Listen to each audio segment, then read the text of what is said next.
حملہ کیا ہے، میں ان کی مدد کے لیے جا رہا ہوں۔ تو کیا خیال ہے؟ اور اس وقت کہ جب ہندوستان نے اچانک پاکستان پر حملہ کر دیا تھا، پوری کی پوری عالمی رپورٹ یہ کہہ رہی تھی، اور اس وقت کا میڈیا بھی یہ کہہ رہا تھا، انہوں نے کہا پاکستان چند گھنٹوں کی کھیڈ رہ چکا ہے۔ لیکن کیا خیال ہے، اس وقت پاکستانی جو فوج ہے اس کی توپوں کا کمال تھا، یہ نہیں تھا، بلکہ حضور کی نگاہ کرم کا کمال تھا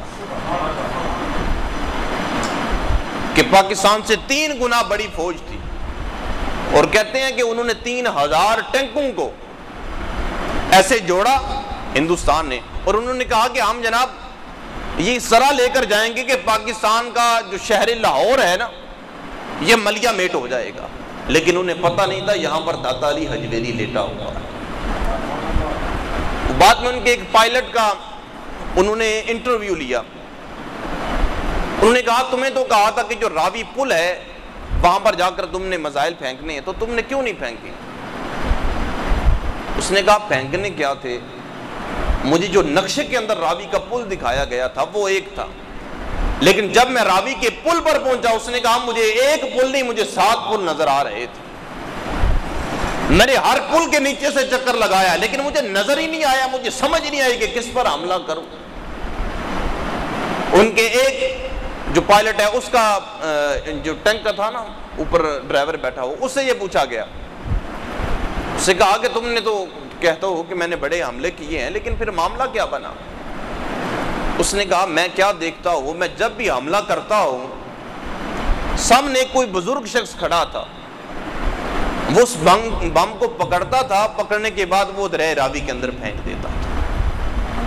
اور پھر روحانی شخصیات نے بتایا، ان بزرگوں نے بتایا، انہوں نے کہا وہ کوئی اور شخص نہیں تھا، لاہور کی حفاظت کرنے والا داتا علی حجویری تھا۔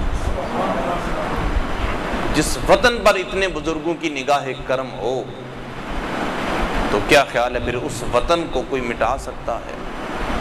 حضرات ذی وقار، پاکستان کی تاریخ کو دیکھا جائے تو تاریخ بھی بڑی دردناک ہے۔ یہ وطن ایسے ہی نہیں مل گیا، ان وطن کی بنیادوں میں کئی لاکھ مسلمانوں کا خون ہے، جنہوں نے اپنی زندگیوں کو وقف کر کے اس وطن عزیز کو سیراب کیا۔ حضرات ذی وقار، میں نے یہ پہلے بھی بات عرض کی تھی،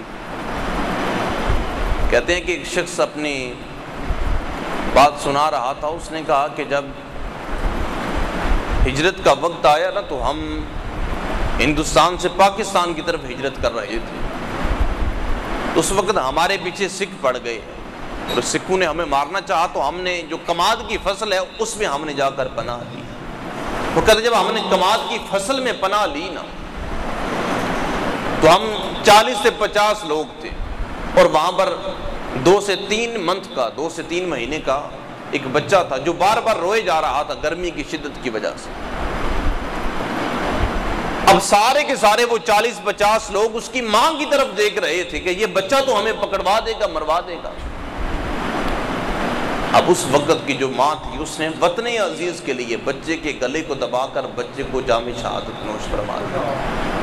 اب کیا خیال ہے، جو لوگ پاکستان سے غداری کرتے ہیں، اور غداری کسی بھی قسم کی ہو، چاہے ایک وہ کیا کہتے ہیں ٹکے کی کیوں نہ ہو، کل قیامت والے دن وہ بچہ ان کا گریبان نہیں پکڑے گا کہ میں نے تو وطن عزیز کے لیے شعور کی آنکھ کھولنے سے پہلے بھی اپنی جان کو قربان کر دیا تھا، تو بتا تو نے وطن کے لیے کیا کیا۔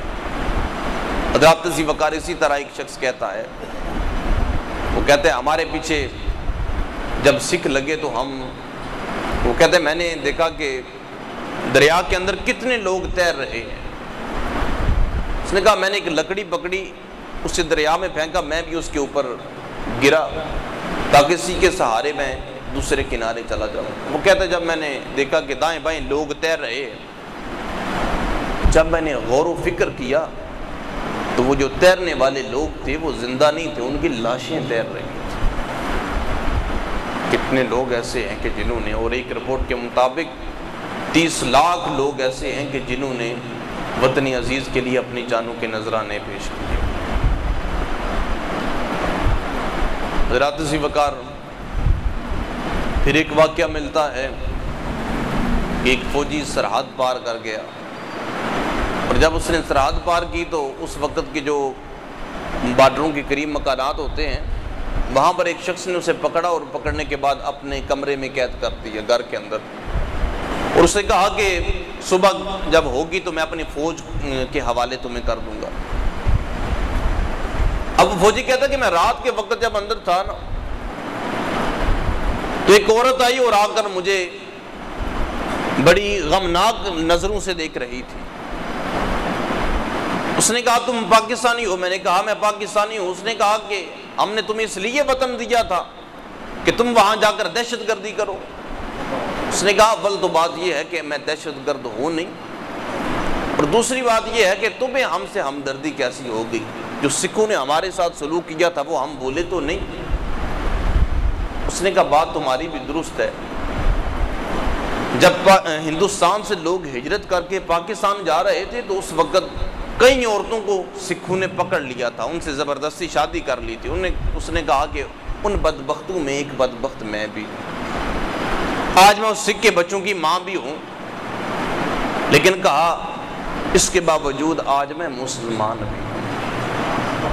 جب سارے کے سارے لوگ سو جاتے ہیں نا تو میں اٹھ کر اس وقت عبادت کرتی ہوں۔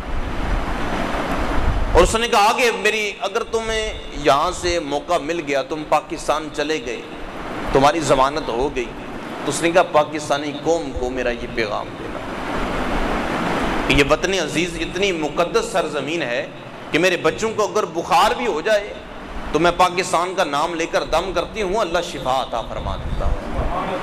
حضرات ذوالفقار پھر آپ اندازہ لگا سکتے ہیں کہ یہ وطن عزیز کتنا مقدس ہے کہ جس کا نام لے کر اگر کوئی شخص دم کرے تو اللہ اسے بھی شفا عطا فرماتا ہے۔ لیکن یہ بات ہے تو اسی کے لیے نا جو درد دل رکھنے والا ہو،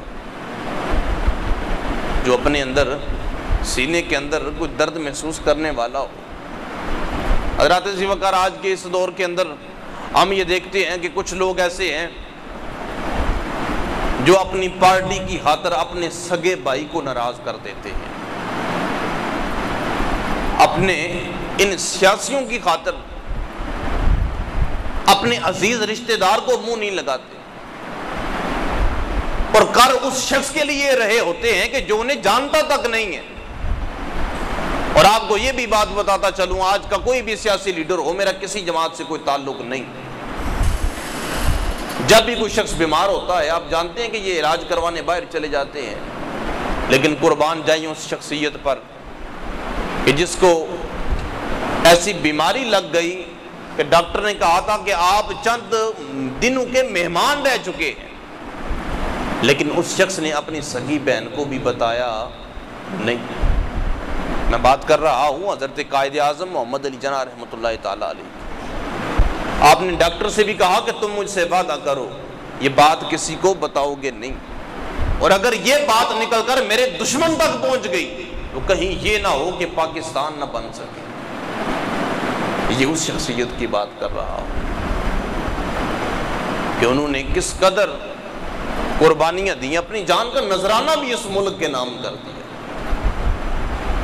اور پھر یہ تو ایسی بدبخت قوم ہے کہ جس نے قائد اعظم محمد علی جناح کو بھی نہیں چھوڑا۔ ایک ایسی جماعت ہے اس کا سربراہ کہتا ہے کہ وہ قائد اعظم نہیں تھے، وہ کافر اعظم تھے، اسی ملک میں رہنے والا، اسی سرزمین میں رہنے والا، کہ جس کو بنانے والا قائد اعظم محمد علی جناح رحمۃ اللہ علیہ کی شخصیت ہے، اور انہی کو کافر کہہ رہا ہے۔ حضرات ذوالفقار یہ وطن بڑی مشکلوں کے ساتھ ہمیں ملا ہے، اور یاد رکھیں اپنے گھر کی ہر شخص حفاظت کرتا ہے، اپنے گھر کو ہر شخص صاف رکھتا ہے، جس کا اپنا گھر ہو نا وہ اس کو صاف رکھتا ہے۔ آپ نے کبھی دیکھا ہے کہ کوئی کسی مکان میں کرایہ دار آ جائے نا، وہ اس طرح خیال نہیں رکھتا کہ جس طرح وہ شخص رکھے گا کہ جس کا اپنا مکان ہوگا۔ یار یہ جو وطن ہے یہ ہمارا اپنا ہے، اس کے گلی کوچے ہمارے اپنے ہیں، ان میں رہنے والے لوگ ہمارے اپنے ہیں، اس کی صفائی بھی رکھیں، اس کی ستھرائی بھی رکھیں، درد دل رکھنے اپنے وطن کے لیے، کیونکہ اس سے بڑھ کر ہمیں اور کوئی سہارا نہیں ہے۔ اور آپ جانتے ہیں کہ اس دور کے اندر بھی کہ جب کشمیریوں پر بھی ظلم و ستم کیے گئے، جب فلسطینیوں پر بھی ظلم و ستم کیے گئے، برما پر بھی ظلم و ستم کیے گئے، اور اسی طرح جو بھی مسلمان ملک ہے اس پر ظلم و ستم کیے گئے، ایک ہمارا ہی ملک کیوں بچا ہے؟ یہاں پر وہ اٹیک کیوں نہیں کرتے؟ وہ اس لیے نہیں کرتے کیونکہ اللہ پاک کے فضل و کرم سے ہمارے ملک کے پاس ایٹمی طاقت ہے، جس کی بیس پر وہ یہاں کا رخ نہیں کرتے، اور یہ اللہ کا خاص فضل ہے کہ اللہ کریم نے ہمیں ایٹمی طاقت بنایا ہے۔ دیکھیں، ہمیں آزادی کی اس نعمت کا اندازہ نہیں ہے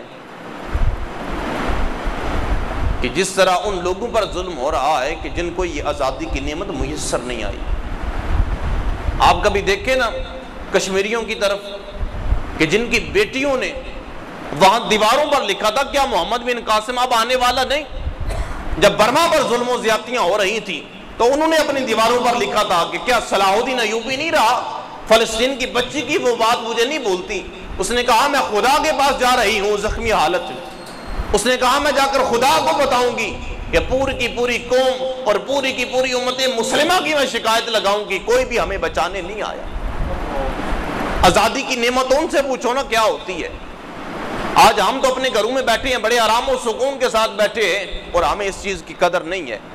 قدر تو ان لوگوں کے پاس جا کر پوچھو نا کہ جن کا بچہ بھی گھر سے باہر نکلتا ہے تو یہ پتہ نہیں ہوتا یہ واپس آئے گا یا نہیں آئے گا۔ تو حضرات ذی وقار، آج کے اس دور کے اندر کہ جب یہ مقدس دن آئے 14 اگست، تو وہاں پر ہمارا کیا شعور ہوتا ہے؟ وہاں پر ہم کیا کرتے ہیں؟ اور ہماری ذمہ داری کیا ہے؟ ہمیں کرنا کیا چاہیے؟